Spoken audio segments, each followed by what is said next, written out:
Hey you guys, welcome back to Stuck in the Middle. This is Steven. Once again, I want to thank you guys for tuning in and watching this next episode right here. So this one is going to be pretty simple, and it's been a about a topic that I've been thinking about today.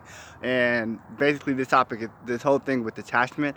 And at the heart of hearing individuals, it's attachment to external things that we feel we need, such as a hearing aid, for example.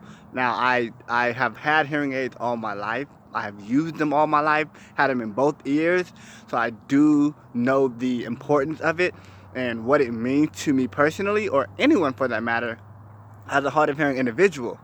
Now, that's not to say that I can't live without it, because essentially I wasn't born with it, and it doesn't make me who I am just because I wear it. I still am a person with the hearing aid or without the hearing aid. And so I wanted to really think about, how attached am I to the hearing aid? If I take it off, am I okay? If I put it back on, am I okay? Do I still feel the same? Is there a difference in the level of feeling that I get from whether I have it on or whether I don't have it on when I'm around people versus when I'm by myself? Obviously, you'll feel more comfortable when you're by yourself. You know, it's easy, it's all good. You know, you ain't worried about nobody's thoughts, nobody's opinions. It's just you, so you can keep it on. Now, when I get in front of people, I have it on. It's one feeling. When I take it off in front of people, it's another feeling. Sometimes I use it to my advantage, depending on the situation, to be honest with you.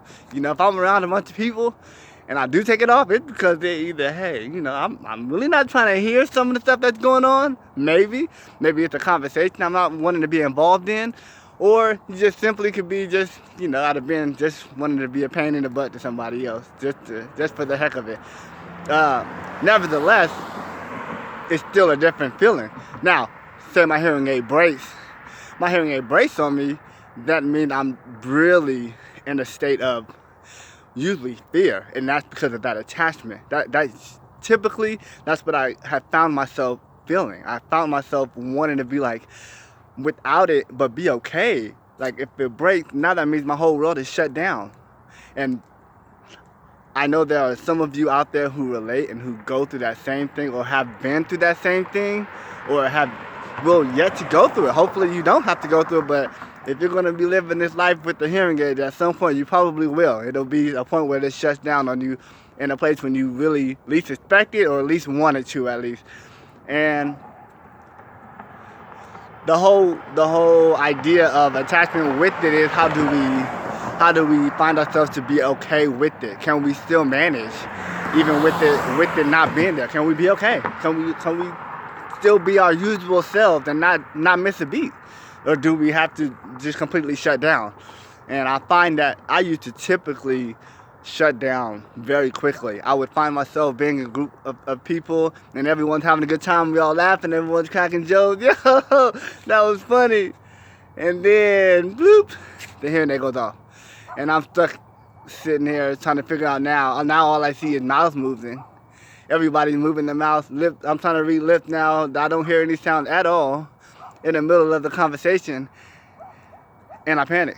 I either almost panic, I start stressing, I start trying to figure out, how am I going to get through this now? How am I going to get through the rest of the night? I don't have any hearing aid batteries on me. You know, it's just me. Okay, cool. All right, yeah. Hopefully I catch everything else everybody says, or I figure out a way to get through tonight. So from there, I started to learn today. It started making me think, how can I go from being so attached to that tool, that one thing, to being able to be okay without it? And over time, what I ended up doing was, I would tell people, you know, if at that moment, if I'm around a bunch of people, I would tell people, you know, now my hearing aid is out, I'm not going to be able to hear you, I would like your help, please. At that point, it's being vulnerable, it's coming forward. Then if not, it's also looking in and telling myself too, I am not the hearing aid. The hearing aid is not me. The hearing aid helps me, but it is not me. I am somebody else still. I am still me. I can still have fun. I would just have to adjust the way that I do it, the way that we enjoy this moment. I would just have to make a couple adjustments, but it doesn't mean that it's the end all. It's okay. So I know there are some people out there who are really stressing and struggling with being able to get through when you don't having that help of the tool that we have provided to us, whether it's a hearing aid, whether it's a cochlear implant.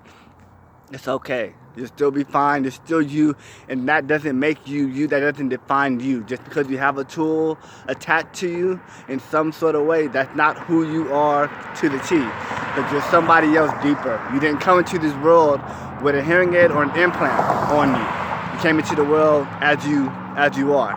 And if something changed along the way, that's okay. You're still you. You're still you.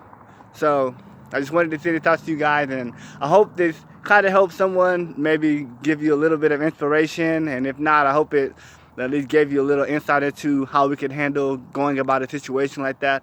And my whole thought for this is just don't let yourself get too attached to the tools that you have provided to you. They're there to help you, yes, but you don't have to be attached to them so much so that you forget. So much so that you forget that you're somebody special, and that you're somebody who doesn't need to rely on all the tools, because you're you. So thank you for tuning into this episode, and I hope to catch you guys in the next one. All right, bye.